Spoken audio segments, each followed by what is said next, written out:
Chapitre 457 Discours à Afeka, après une dispute entre croyants et incroyants. Sarah devient disciple. Le 15 juillet 1946.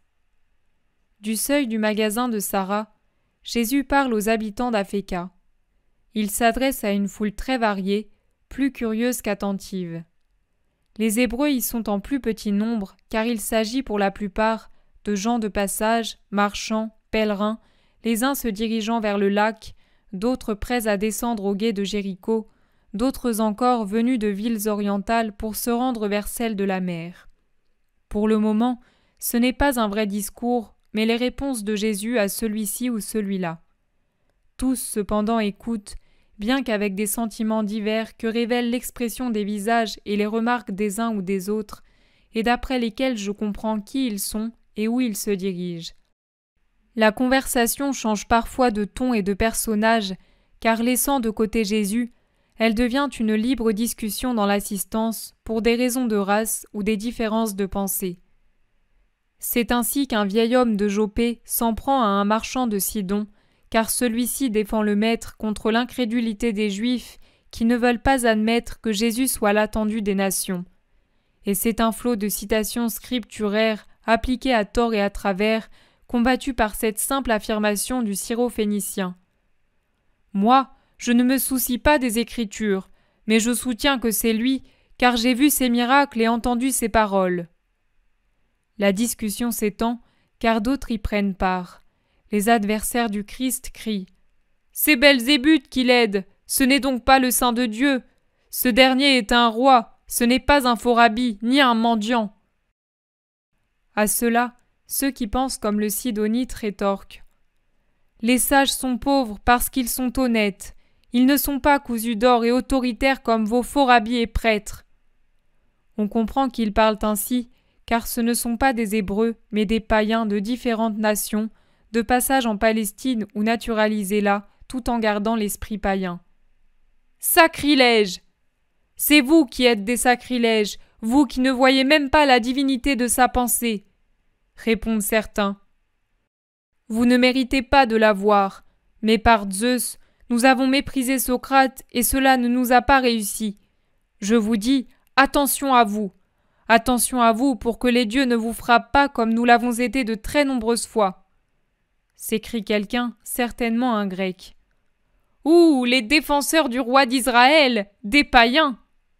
Et des samaritains, et nous nous vantons de l'être car nous saurions mieux que vous garder le rabbi s'il venait en Samarie. Mais vous avez construit le temple, il est très beau, mais c'est un tombeau rempli de fumier, bien que vous l'ayez couvert d'or et de marbre précieux. » S'exclame des extrémités de la foule un personnage de grande taille vêtu de lin, avec des volants et des broderies, des bandes à la ceinture, des rubans, des bracelets. « Ouh, un Samaritain !» C'est à croire qu'ils disent le diable, tant les Hébreux intransigeants crient d'horreur en s'écartant comme d'un lépreux, et en le fuyant, ils lancent à Jésus. « Chasse-le, c'est un homme impur !» Mais Jésus ne chasse personne. Il cherche à imposer l'ordre et le silence, et les apôtres avec lui sans grand succès. Alors, pour mettre fin aux disputes, il commence sa prédication. Quand le peuple de Dieu, après la mort de Myriam à Kadesh, se révolta dans le désert à cause du manque d'eau, il cria contre Moïse, son sauveur, celui qui l'avait conduit de la terre du péché à celle de la promesse, comme s'il était un fou destructeur, et il traita Aaron de prêtre inutile.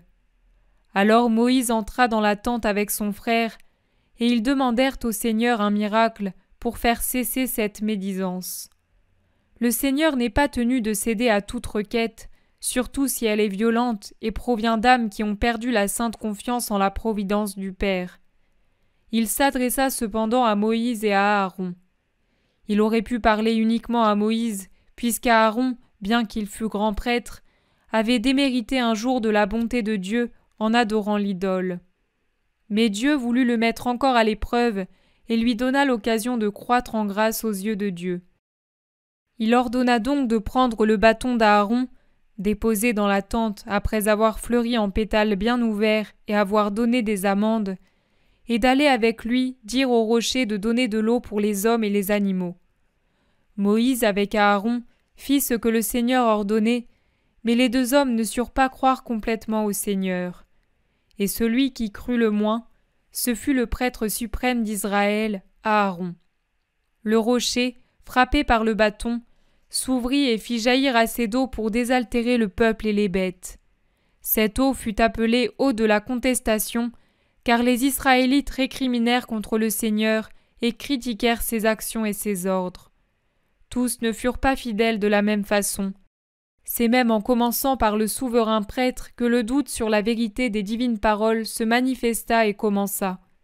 Et Aaron fut ensuite retiré du nombre des vivants, sans avoir pu atteindre la terre promise. Aujourd'hui aussi, le peuple récrimine contre le Seigneur en disant « Tu nous as amenés à mourir comme peuple et comme individus sous la domination des oppresseurs. » Et à moi il crie « Fais-toi roi et délivre-nous » !« Mais de quelle libération parlez-vous ? De quel châtiment ? De choses matérielles ? Mais dans les choses matérielles, il n'y a ni salut ni châtiment. Un châtiment bien plus grand ou une libération bien plus grande sont à la portée de votre libre volonté, et vous pouvez choisir. Dieu vous l'accorde. Je dis cela pour les Israélites présents, car ils devraient savoir lire les figures de l'Écriture et les comprendre. Mais puisque j'ai pitié de mon peuple dont je suis le roi spirituel, je veux vous aider à déchiffrer au moins une figure pour vous aider à comprendre qui je suis. Le Très-Haut a ordonné à Moïse et à Aaron « Prenez le bâton et parlez au rocher. Des fleuves jailliront pour la soif du peuple afin qu'il ne se plaigne plus. » Une nouvelle fois, pour mettre fin aux lamentations de son peuple, le Très-Haut dit au prêtre éternel « Prends le bâton en bourgeon de la race de Jessé, et il s'y épanouira une fleur qui n'aura pas touché la boue humaine. Elle deviendra une amande douce et pleine d'onction, une amande de la racine de Jessé. De son bourgeon admirable sur lequel reposera l'Esprit du Seigneur et ses 7 dons, frappe la pierre d'Israël pour qu'elle produise une eau abondante pour son salut. Le prêtre de Dieu est l'amour lui-même. Et l'amour a produit une chair en faisant surgir son bourgeon de la racine de Jessé que la fange n'avait pas nourrie. Cette chair était celle du Verbe incarné, du Messie attendu, envoyé pour parler au rocher pour qu'il se fende, pour qu'il fissure sa dure croûte d'orgueil et de cupidité, et accueille les eaux envoyées par le Seigneur, les eaux qui jaillissent de son Christ, la douce huile de son amour, pour devenir malléable, bonne, pour se sanctifier en accueillant en son cœur le don du Très-Haut à son peuple. Mais Israël ne veut pas de l'eau vive en son sein. Il reste fermé, dur. C'est le cas en particulier des personnes importantes contre lesquelles le bâton fleuri et chargé de fruits, grâce au seul pouvoir divin, frappe et parle en vain. Et en vérité, je vous dis que bien des membres de ce peuple n'entreront pas dans le royaume.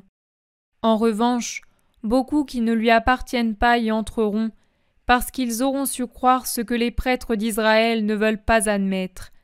C'est pour cela que je suis au milieu de vous comme un signe de contradiction, et vous serez jugés d'après la manière dont vous saurez me comprendre. Mais à ceux qui ne sont pas d'Israël, je dis, la maison de Dieu que fuient les fils de son peuple est ouverte à ceux qui cherchent la lumière. Venez, suivez-moi. Si j'ai été placé comme un signe de contradiction, je suis aussi un signe pour toutes les nations, et qui m'aimera sera sauvé. Tu aimes mieux les étrangers que nous. Si tu nous évangélisais, nous finirions par t'aimer. Mais tu es partout sauf en Judée, dit un Judéen touché par les paroles de Jésus. J'y descendrai aussi, et j'y ferai un long séjour, mais cela ne changera pas la pierre qui se trouve dans le cœur de beaucoup. Elle ne changera même pas quand le sang descendra sur la pierre. Tu es chef de synagogue, n'est-ce pas ? Oui. Comment le sais-tu ? Je le sais. Eh bien, dans ce cas, tu peux comprendre ce que je dis.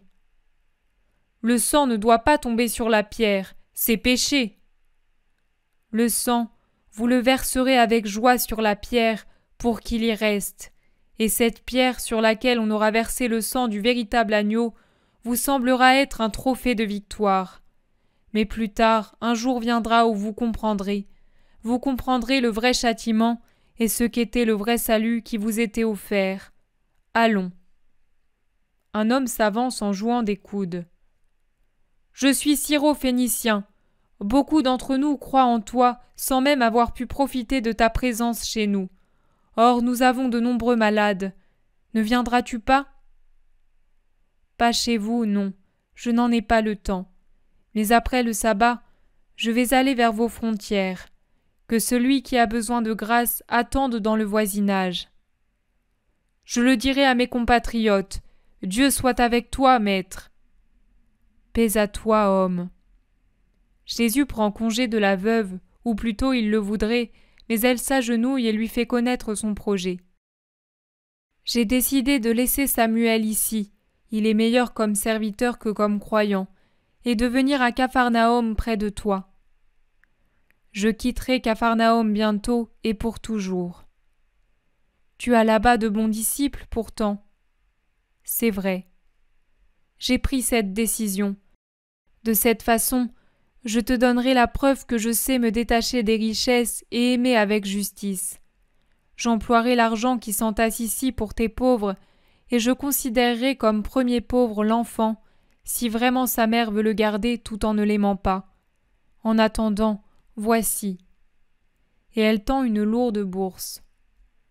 Que Dieu te bénisse de ses bénédictions et de celles de tes bénéficiaires.